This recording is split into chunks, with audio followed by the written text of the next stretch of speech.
Avez-vous déjà remarqué que certaines des personnes les plus gentilles que vous ayez rencontrées sont aussi parmi les plus fatiguées? Celles qui sont toujours présentes, qui sourient toujours, qui disent toujours oui quand on leur demande de l'aide. Mais si vous regardez attentivement, si vous prêtez vraiment attention, vous pouvez voir l'épuisement dans leurs yeux. Vous pouvez sentir que derrière cette gentillesse se cache quelque chose de plus profond, de plus lourd, peut-être même de plus sombre. On imagine souvent la gentillesse comme un bien pur et simple. On dit aux enfants d'être gentils, on admire la gentillesse chez les leaders, on mesure notre propre humanité à l'aune de la compassion que nous pouvons offrir. Mais la gentillesse, comme tout dans ce monde complexe, a une part d'ombre. Et quand on ignore cette ombre, quand on prétend qu'elle n'existe pas, la gentillesse peut devenir destructrice. Tout commence petitement. Un enfant apprend que la gentillesse, l'agréabilité lui attire l'amour.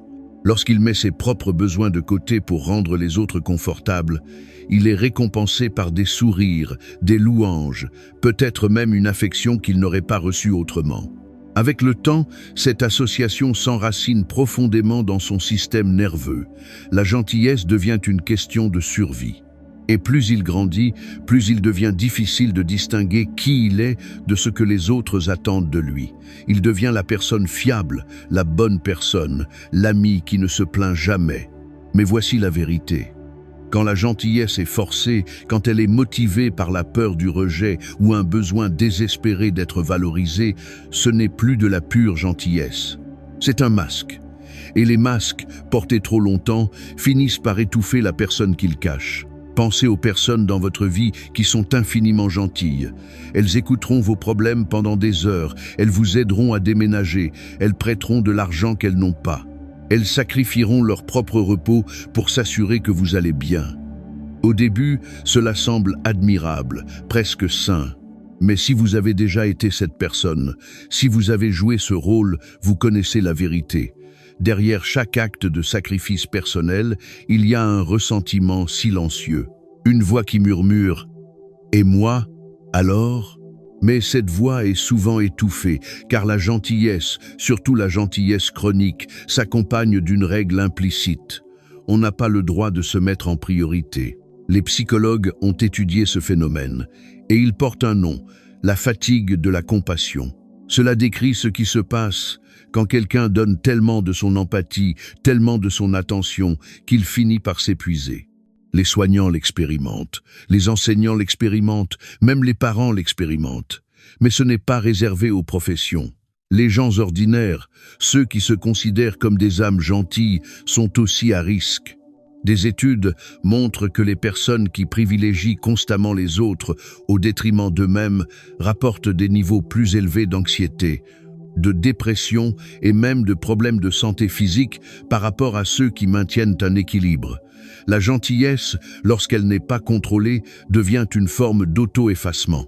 Et c'est là le côté sombre. La gentillesse sans limite n'est pas de la gentillesse. C'est une forme subtile d'autodestruction. C'est comme arroser toutes les plantes du jardin, sauf vos propres racines. À la fin, le jardinier s'effondre et tout le jardin dépérit avec lui. Mais voici la partie encore plus troublante. Parfois, la gentillesse elle-même devient une arme. Pas de manière évidente, comme quelqu'un qui fait semblant d'être gentil pour manipuler les autres. Je parle de la manière plus silencieuse, plus inconsciente. Quand on est connu comme la personne gentille, les gens commencent à s'y attendre. Ils comptent dessus, ils adaptent leur comportement en conséquence. Et sans même s'en rendre compte, votre gentillesse apprend aux autres que vos besoins sont secondaires, que vos sentiments sont négociables. Avec le temps, les gens cessent même de demander ce que vous voulez, car ils supposent que vous vous adapterez toujours à eux. La personne gentille finit par apprendre au monde à l'ignorer. Cela crée un paradoxe. Plus vous êtes gentil, plus vous devenez invisible. Et l'invisibilité n'est pas la paix, c'est la solitude déguisée en politesse. Cela ne veut pas dire que la gentillesse est mauvaise. Loin de là. La véritable gentillesse est l'une des forces les plus belles au monde. Mais il y a une différence entre la gentillesse qui découle de l'abondance et celle qui saigne de l'épuisement. L'une guérit, l'autre ronge. L'une vient de l'amour, l'autre de la peur. Des études montrent que les personnes qui ont du mal à dire non, souvent celles qui se considèrent comme gentilles et agréables, sont beaucoup plus susceptibles de connaître l'épuisement professionnel. Une autre étude de l'université de Berkeley a montré que les comportements altruistes augmentent le bien-être, mais seulement lorsqu'ils sont volontaires et authentiques. Quand la gentillesse est motivée par la culpabilité, l'obligation ou la peur de décevoir, elle a l'effet inverse, elle réduit le bonheur et augmente le stress. Pourtant, beaucoup d'entre nous se retrouvent piégés dans ce cycle. Nous ne voulons décevoir personne, alors nous continuons à dire oui. Nous ne voulons pas être perçus comme égoïstes, alors nous continuons à donner. Nous ne voulons pas perdre l'amour, alors nous continuons à nous sacrifier. Mais le coût de cette gentillesse sans fin est énorme. Lentement, vous perdez de vue qui vous êtes. Vous ne savez même plus ce que vous voulez, car toute votre identité s'est construite autour du service aux autres. Vous devenez un étranger dans votre propre peau. Et c'est là que le monstre intérieur entre en jeu. Car lorsque vous réprimez vos besoins, lorsque vous niez votre colère, lorsque vous enterrez vos limites au nom de la gentillesse, ces émotions ne disparaissent pas, elles s'accumulent dans l'ombre. Elles fermentent. Et finalement, elles éclatent de manière incontrôlable. Peut-être en criant sur quelqu'un que vous aimez pour une broutille. Peut-être en faisant des commentaires passifs, agressifs, un ressentiment qui s'échappe subtilement. Ou peut-être quelque chose de plus sombre, des années de sentiments refoulés qui explosent d'un coup, vous laissant choqué par la personne que vous êtes devenue. On aime imaginer que la gentillesse nous protège de l'obscurité. Mais en réalité, une gentillesse sans honnêteté crée un terrain fertile pour elle. Car chaque fois que vous dites oui alors que vous pensez non, chaque fois que vous souriez alors que vous voulez pleurer, chaque fois que vous retenez votre vérité pour mettre quelqu'un à l'aise, vous n'êtes pas gentil, vous vous abandonnez. Et l'abandon a toujours des conséquences. Pourquoi faisons-nous cela? Pourquoi les gens gentils ont-ils tant de mal à poser des limites? La réponse réside dans notre culture.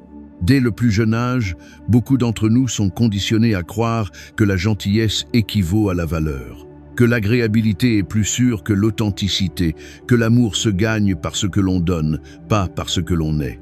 Les enfants qui grandissent dans des environnements où l'amour est conditionnel, où l'affection dépend de la performance, de l'obéissance ou du sacrifice personnel, portent souvent cette croyance à l'âge adulte. Ils deviennent des adultes qui confondent le fait de plaire aux autres avec la gentillesse. Mais la véritable gentillesse n'efface pas le soi. La véritable gentillesse inclut le soi. Si votre gentillesse vous coûte votre santé mentale, votre joie, votre énergie, ce n'est plus de la gentillesse, c'est de l'auto-négligence déguisée en vertu. La neuroscience nous apprend que le cerveau possède un système de neurones miroirs. C'est ce qui nous permet de ressentir de l'empathie. Quand vous voyez quelqu'un souffrir, votre cerveau s'active, comme si vous souffriez aussi. C'est pourquoi la gentillesse nous semble si naturelle en tant qu'humains. Nous sommes câblés pour nous connecter. Mais voici le hic, les neurones miroirs ne font pas la distinction entre une empathie saine et une empathie destructrice. Si vous vous exposez constamment à la souffrance des autres sans limite, votre cerveau se noie littéralement sous les signaux de stress. Avec le temps, cela entraîne des réponses chroniques au stress, des problèmes du système immunitaire et un épuisement émotionnel. En d'autres termes, votre cerveau n'est pas conçu pour une gentillesse sans limite, il est conçu pour une connexion équilibrée. Le côté sombre de la gentillesse n'est pas que la gentillesse elle-même soit mauvaise. C'est qu'elle peut être déformée par la peur, le conditionnement, la culture, nos propres blessures non guéries, en quelque chose qui semble noble en surface, mais qui nous ronge lentement de l'intérieur. Et quand cela arrive, la chose même que nous pensions être notre plus grande force devient celle qui nous brise.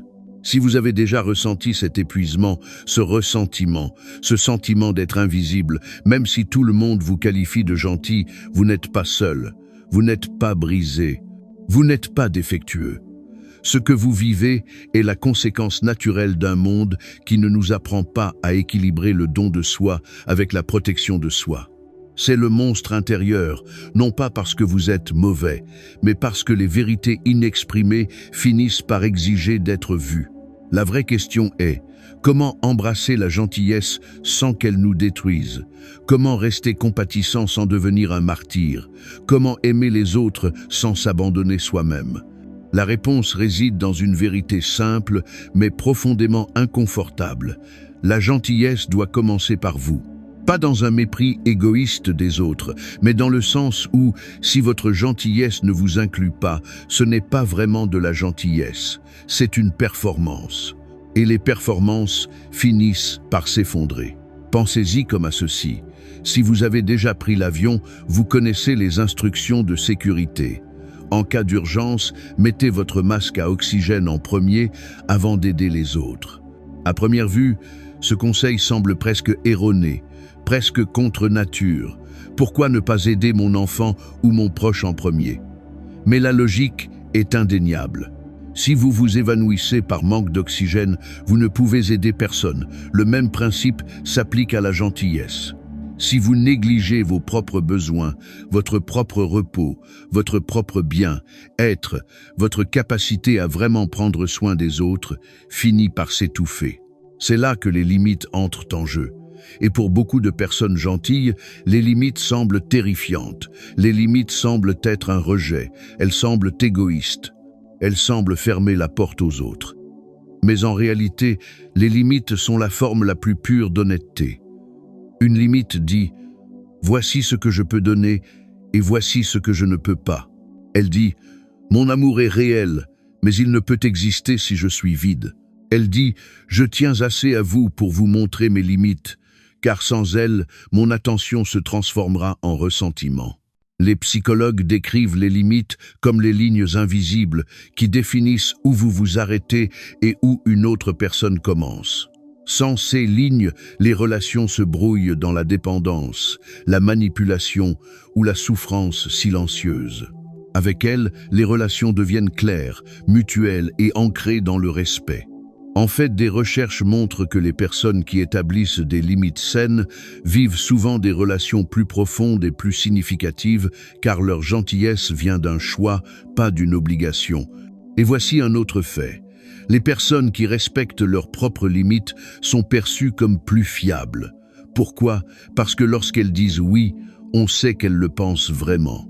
Leur gentillesse n'est pas forcée. Elle est authentique, et l'authenticité est magnétique. Mais voici le défi. Poser des limites ne consiste pas seulement à dire non aux autres, c'est dire oui à soi-même. Et cela peut être inconfortable si vous avez passé toute votre vie à associer votre valeur à l'abnégation. Cela peut donner l'impression de trahir l'identité même pour laquelle les gens vous admirent. Vous pourriez même perdre des relations dans le processus. Certaines personnes n'aimeront pas que vous cessiez de vous surmener. Certains réagiront, vous accuseront de changer, peut-être même s'éloigneront de vous. Et c'est douloureux. Mais c'est aussi nécessaire car les relations construites sur l'attente d'un don sans fin n'étaient jamais vraiment équilibrées au départ. Creusons un peu plus dans la psychologie. Il existe un concept appelé l'altruisme pathologique. Il décrit ce qui se passe lorsque le désir d'aider cause réellement du tort, que ce soit à celui qui donne ou à celui qui reçoit. Par exemple, quand quelqu'un sacrifie sa santé pour s'occuper des autres, ou quand un sauvetage constant empêche l'autre personne d'apprendre l'indépendance. L'altruisme pathologique ressemble à de la gentillesse, mais il crée de la dépendance, de la culpabilité et de l'épuisement. C'est littéralement de la gentillesse qui a mal tourné. Cela renvoie à quelque chose de plus grand, le mythe culturel de la bonne personne. Beaucoup de sociétés idéalisent la gentillesse comme la plus haute vertu, mais souvent d'une manière qui encourage subtilement l'auto-effacement. Pensez à combien de fois nous entendons des phrases comme « c'est une si gentille fille, elle ne cause jamais de problème » ou « c'est un mec tellement sympa, il aide toujours tout le monde ». Caché dans ces compliments, il y a une hypothèse dangereuse. Être bon signifie ne jamais faire de demande, ne jamais dire non, ne jamais troubler la paix. Mais la vraie bonté ne consiste pas à s'effacer. C'est apparaître pleinement en tant que soi authentique et choisir quand même la compassion. Quand la gentillesse vient de l'authenticité, elle libère. Quand elle vient de la peur, elle enchaîne. Alors, que pouvez-vous faire concrètement pour passer d'une gentillesse esclave à une gentillesse libérée? Voici quelques stratégies, non pas comme des solutions rapides, mais comme des pratiques à vie. D'abord, pratiquez la pause.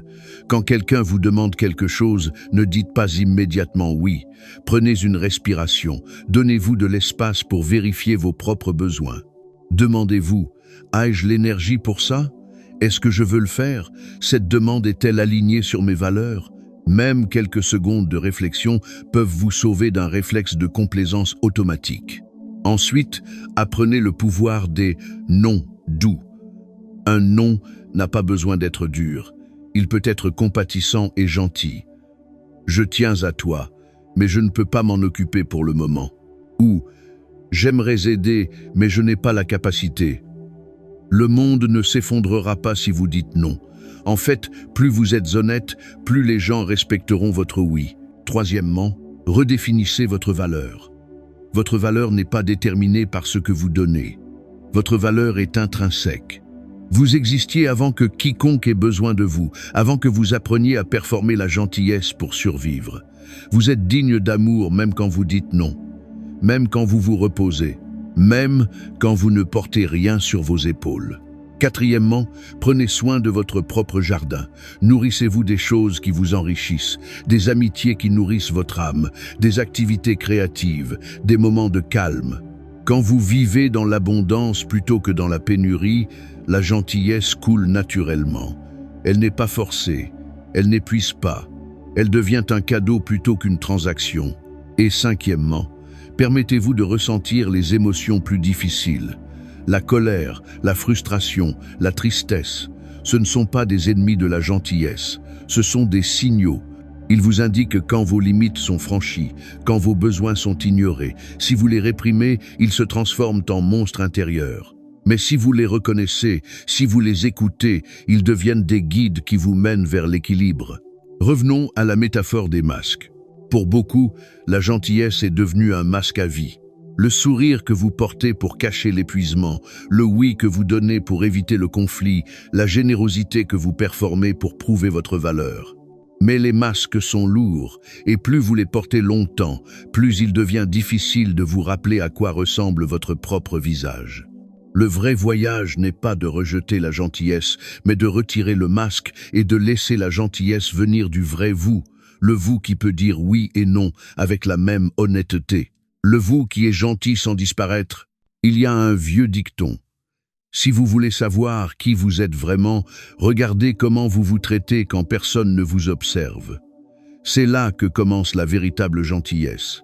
Pas dans l'approbation des autres, pas dans les louanges d'être la personne gentille, mais dans les choix silencieux que vous faites pour votre propre bien. Être. Vous reposez-vous quand vous êtes fatigué. Vous pardonnez-vous quand vous échouez? Vous parlez-vous avec compassion? Si ce n'est pas le cas, alors votre gentillesse envers les autres repose sur une fondation fragile. L'ironie est là. Quand vous vous traitez avec une véritable gentillesse, votre gentillesse envers les autres devient plus puissante, pas moins, car elle vient d'un trop-plein, pas d'un épuisement. Elle inspire plutôt qu'elle n'épuise. Elle invite les autres à s'élever avec vous plutôt qu'à s'appuyer sur vous indéfiniment. Et peut-être que c'est la leçon finale ici. Le côté sombre de la gentillesse n'est pas une question de rejeter la gentillesse. Il s'agit de la transformer d'un masque en un miroir, d'une obligation en un choix, d'une survie en amour. La prochaine fois que quelqu'un vous dira que vous êtes tellement gentil, faites une pause. Demandez-vous, cette gentillesse vient-elle de la peur ou de la liberté, de l'épuisement ou de l'abondance, du masque ou du vrai moi? La réponse à cette question vous en dira plus sur vous-même qu'aucun compliment ne le pourra. Car au final, le monstre à l'intérieur des personnes gentilles n'est pas leur colère, ni leurs limites, ni leurs frontières. Le vrai monstre, c'est l'autonégligence. Et une fois que vous l'affrontez, une fois que vous posez le masque, vous découvrirez que votre gentillesse ne disparaît pas. Elle devient plus forte, plus nette, plus rayonnante. Elle devient le type de gentillesse qui ne se contente pas de garder les autres en vie, mais qui vous garde en vie, vous aussi. Et peut-être que c'est la gentillesse ultime, vivre pleinement en tant que vous-même, sans vous effacer, sans performer, sans vous excuser. Montrer au monde que la compassion ne signifie pas l'auto-effacement, cela signifie la vérité. C'est le type de gentillesse dont le monde a le plus besoin. Pas des oui incessants, pas une souffrance silencieuse, mais le courage d'aimer sans se perdre.